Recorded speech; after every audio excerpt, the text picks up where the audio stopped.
अभी आपको अहम खबर से आगाह कर रहे हैं कि अब से कुछ देर कबल हिजबुल्लाह ने हसन नसरुल्लाह की हलाकत की तस्दीक कर दी है।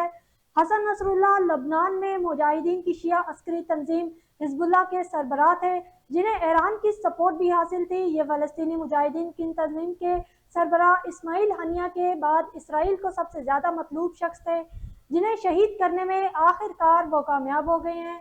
एक बार फिर आपको अहम खबर से आगाह कर रहे हैं कि अब से कुछ देर कबल हिजबुल्लाह ने हसन नसरुल्लाह की हलाकत की तस्दीक कर दी है।